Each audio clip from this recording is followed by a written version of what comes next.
আসসালামু আলাইকুম। আপনারা সবাই কেমন আছেন? আশা করি আপনারা সবাই অনেক অনেক ভালো আছেন। আমরা চলে আসলাম তুর্কিতে। দেখতে পাচ্ছেন এটা হলো তুর্কি এয়ারপোর্ট। আমাদের আবার ফ্লাইট আছে দুইটা,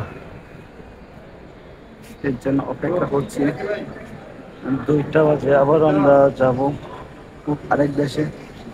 আপনারা সবাই আমাদের জন্য দোয়া করবেন, আমরা যেন সুন্দরভাবে চাইতে পারি, ওইখানে গিয়ে যেন কোনো যাই ঝামেলায় না পড়ি। অনেক দিনের ইচ্ছা ছিল, এখন জানি না ইচ্ছাটা কতটুকু পূরণ হচ্ছে। আপনারা সবাই দোয়া করবেন। আমি ফাইসা গেছি তুর্কিতে আইসা। ভাই আপনার যাবেন কয়টা বাজে? যাওয়ার কোনো ফ্লাইট দেখ কয়টা আগে ছিল, এই 2টা বাজে তুর্কির টাইম, কিন্তু এখনো টাইম নাকি চেঞ্জ হয়েছে, কিন্তু আমাদের মূলত ফ্লাইট কয়টা ওইটা বলা যাচ্ছে না। আইসা গেছি মাইনকার আইছিলাম তুর্কি, কিন্তু ফ্লাইট তো আর ছাড়ে না। ফ্লাইটে ওঠার কথা ছিল আপনার দুপুর 2টা বাজে। এখন এই তুর্কি যারা এই টিকিট নিয়ে কাজ করে ওরা এসে বলতেছে টাইম নাকি চেঞ্জ করা হয়েছে। ওরা আছে না, কথাও বললো রাত্রের 8টা বাজে ফ্লাইট।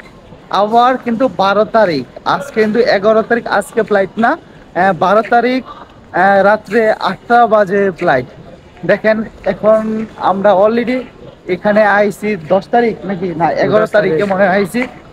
এখন তো যে ফ্লাইট হয় 12 তারিখে, অত লং সময় এখানে কিভাবে থাকবো ওইটা তো আমরা জানি না। কইতাম রে ভাই, আসলে কইতাম তোকে তুর্কি এয়ারপোর্ট খেতা কত লিগা ভাই? চালার দালাল চালার দালাল কইলাম চালার দালাল দালাল ঘুমাই দালালি করবি আর দালালি করার জায়গা পাইলি না, ছাইরা দিলে তুর্কি এয়ারপোর্টে। Seams in here, and then you move.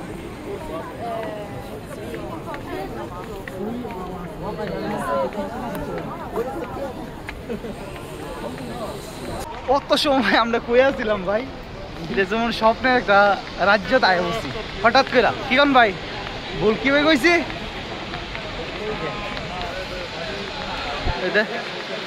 কইতে যাইতাছি আমরা ভাই জানি না ভাই। দেখেন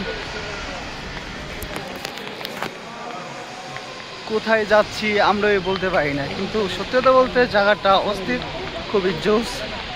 এই জায়গার একটা কঠিন একটা সমস্যা আছে, আপনি যেই দেশ থেকে এখানে আসেন 1 ঘন্টার জন্য ওয়াইফাই পাইবেন, পরে আর পাইবেন না। তাহলে আপনি 2 দিন থাকেন 1 মাস থাকেন, ওয়াইফাই পাইবেন না।